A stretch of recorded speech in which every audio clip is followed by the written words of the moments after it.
What is the internal life of a character? Laurel Thomas is going to help us with that.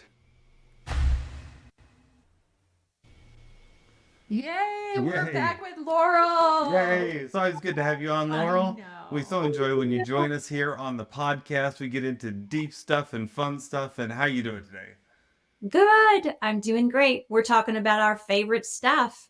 That's right. Our favorite stuff, which is writing, which is in this case character, right? Characterization and all that sort of thing, and craft, and yeah, it's all good. And for those of you who don't know, Laurel Thomas, she's an award-winning author. She's written fantasy books, as you said last time we met with you, like a light fantasy. It's just really, really good, good books that you could just sink yourself into.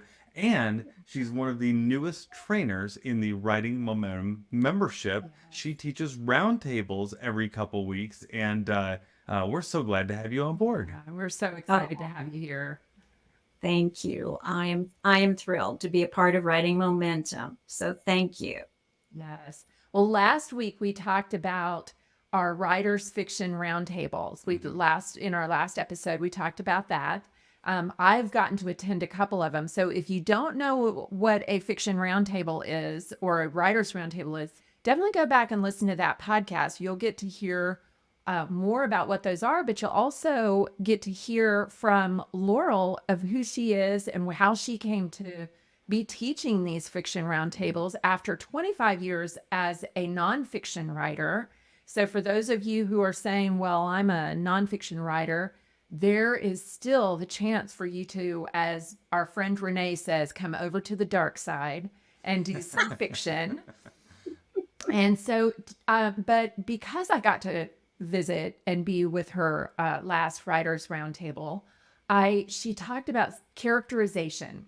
And I thought that would just be such a great thing to share with those of you on the podcast who are listening or watching. So can you talk to us, Laurel, about this idea of the internal life, the hidden life of a character? Yes. I mean, on the surface, it seems a little nebulous, right? But actually, it's not, because if we know ourselves and certainly people that we love, we know that every person on earth has an external layer, an inner layer, and a hidden layer. So it's not unusual. It's just a matter of accessing, I think, what we already know about people and about ourselves. So the interesting thing about fiction is that I've learned that instead of structuring only by plot, basically choosing a main character and then having interesting things happen, to that character or through that character, however you want to look at that, it's an interesting craft to structure a novel totally around the main character by accessing what is that, what does that main character believe, what does she cherish. And yesterday during our roundtable we talked about Hunger Games, and we talked about Katniss Everdeen, who, remember, she's a fictional character. She is a loner. She's basically doesn't really care about anybody except for Prim. And Prim is her little sister, and she has vowed to protect that little sister.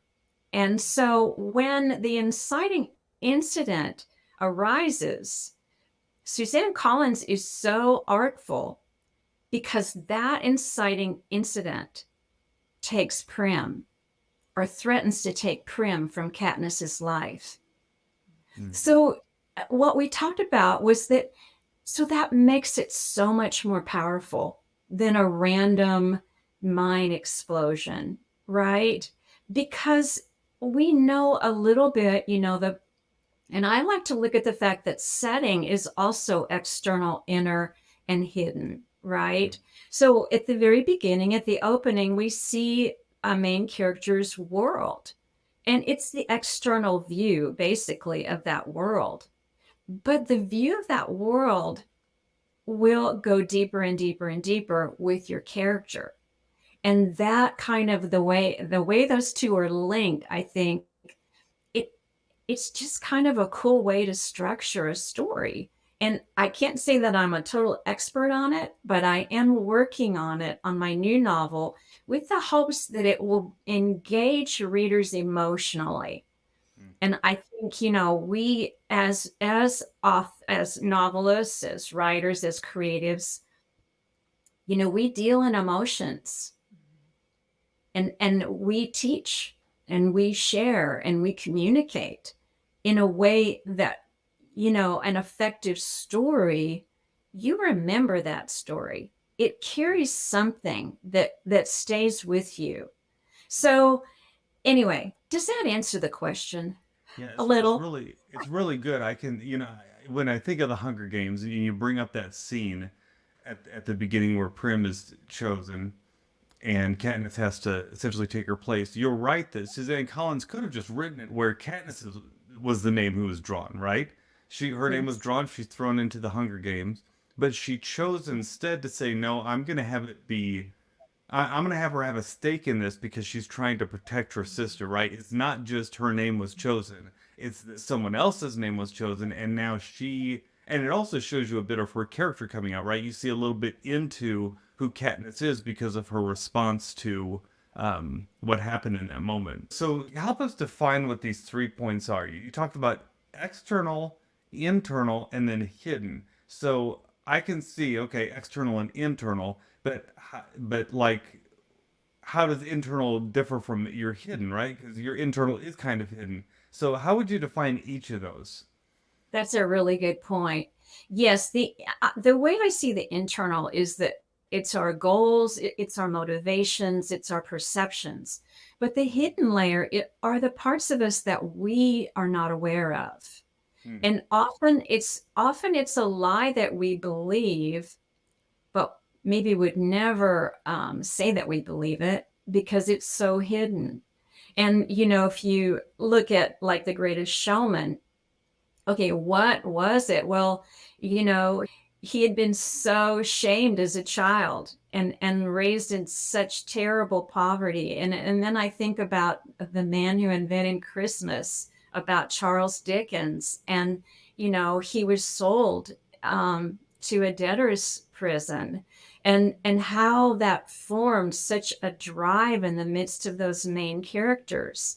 Yeah. But what they want is success and significance.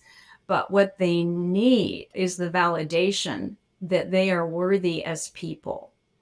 They are worthy, they're valuable as people, regardless of what they do and regardless of what they accomplish. So I would say, like, the hidden arena of The Greatest Showman and certainly The Man Who Invented Christmas is shame. And what a deep motivator shame is. And yet often, as we're not even aware. What we do tries to cover shame. Shame is a very strong motivator. It's based in a lie, but it's a powerful motivator. And that's an example of a hidden layer. That's really good. See, this is the kind of thing that we get in your workshops. If we sit down, we get to talk about this. You get to hear other people talk about it too, and you kind of get into the meat of this together. So it's almost like as you talk about characterization, it's almost like you are putting on the therapist role and saying, I'm going to go into my character's mind and not just see what motivates them in their headspace, but also Yeah. what's motivating them deeper inside in their heart, even if it's not a good thing, right? There's something there that's still motivating them to be who they are, to make the decisions they make, that if you don't include that, it could almost make the character not make sense or certainly not be as real, right? And I think, Yeah. like what you're saying, you're talking about a little bit of brokenness that is in Mm-hmm. every person, right? There's a little bit of brokenness, even something that maybe on an external layer would come out as pride or arrogance. Maybe that Right. hidden layer is fear or a doubt that they do matter, that Yeah. search for significance that maybe comes out as bravado. So that, and the hidden layer is they know they want what they want. They've learned how to get it, they know how to manipulate people or whatever. But then that hidden layer is that fear that they don't matter if they don't succeed or are driven. And I'm thinking as you're talking, because I'm a huge Hunger Games fan, movies and books. I Yeah. should say books and movies. But I'm thinking about the way that Suzanne Collins crafted um, Katniss, in that we see that her father died, that her mother had a breakdown, that Yeah. she had to provide, that Yeah. she's living under this harsh society, these rules where she can't even provide. And so she has to break the law to do it. And so you see then there is probably in that character, I would say there's this fear that if I'm not here, Prim won't be taken care of or everything will fall apart. Yes. And Definitely. Definitely. in her mind, the internal layer is, well, I've got to get food for the family. I've got to do this. But then you see that internal layer, which comes out when she's saying goodbye to her mother and she says, you can't fall apart. You can't fall apart. And then she says, don't cry, don't cry. Like she's had to be the strength for her family. Can you tell I love the book? I love the book. Love the book. Love the Gina and I movies. could go on and on over those. And I think the beautiful thing about like the external, inner, and hidden layer is that you can craft an amazing character arc out of that, and it fits so well with lots of different structure because it fits well with the dark moment, the dark night of the soul, the mirror moment or the aha moment. And then, of course, it equips them to face the climax or the greatest challenge. So it's really helpful when you're crafting that full character arc to know, okay, well, this is how they present themselves, like the opening image, but then what is the final image? And how have they come through into a place of transformation in the end that's evident, that can be seen? There's been a recent trend that's been just become more popular of writing books with an anti-hero, right? Someone who's not as likable or who's has a dark side or that sort of thing. And it's interesting because this is the kind of thing, if you want to write a book like that, you've got to get into these internal and these hidden parts of your character in order to take this unlikable hero, right? And make them likable to the reader, because then you have, in order to give the reader something to identify with that character, you've got to go into the internal and the hidden, because on the surface they seem like, oh, this is a villain, right? This is someone who I don't like. But if you can tap deeper into that, put that therapist hat on, I think you can really make them a rich character that people want to read and identify with. Yes. Definitely. I think Yes. that's also the case for books that I know you love, which are unreliable narrators. Yes. Unreliable narrators are like that also. Yes, Yes. where you're not really sure, well, what makes you not sure about that character and why is that character so kind of, can they be trusted or can't they be trusted? A lot of times it is those hidden things that have gone on. It's the history and the paradigms that they believe, the things that they believe. So that's so good. That's so good. Well, this is just scratching the surface on characterization, and you can tell that this is why we're so thrilled to have Laurel as part of the Writing Momentum membership. Our membership is only $25 a month, and it includes hours, hundreds of hours at this point of training. It includes weekly co-writing sessions that come with a little bit of a nugget of training as well that is live. And then Laurel is doing these live roundtables twice a month. And so this is your opportunity to not only learn from the recorded material, learn from the live material, but also be part of a community that is on a path. And it is not a one size fits all. We have people who are in this community who are published authors. We have ones that are brand new. We have ones that are traditionally published, some that are self-published. That doesn't matter.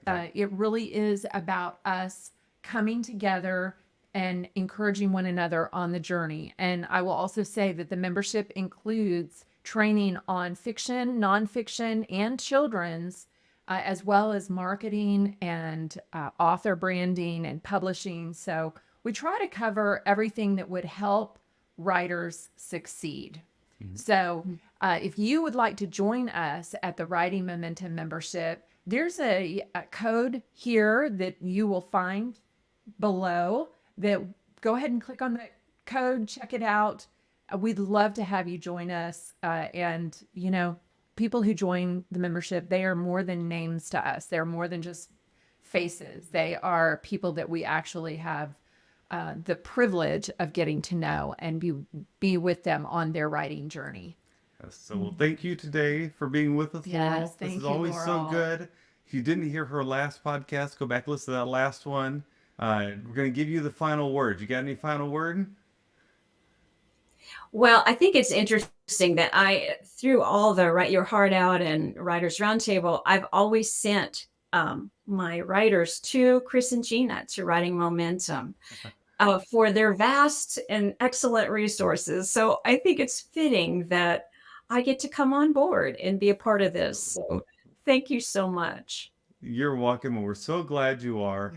We hope you were able to, all of you who are listening, are able to join us, that you're able to join Laurel, that you're able to get deeper into all this. Remember, as you're writing, you don't want to do this alone, right? Don't try to do this whole writing thing all on your own and try to figure everything out. Save yourself all the years of questions that you might have and just come and learn with us and spend time with us, and we'll put you a bit on that fast track to success, because together We have Writing Momentum. bye bye.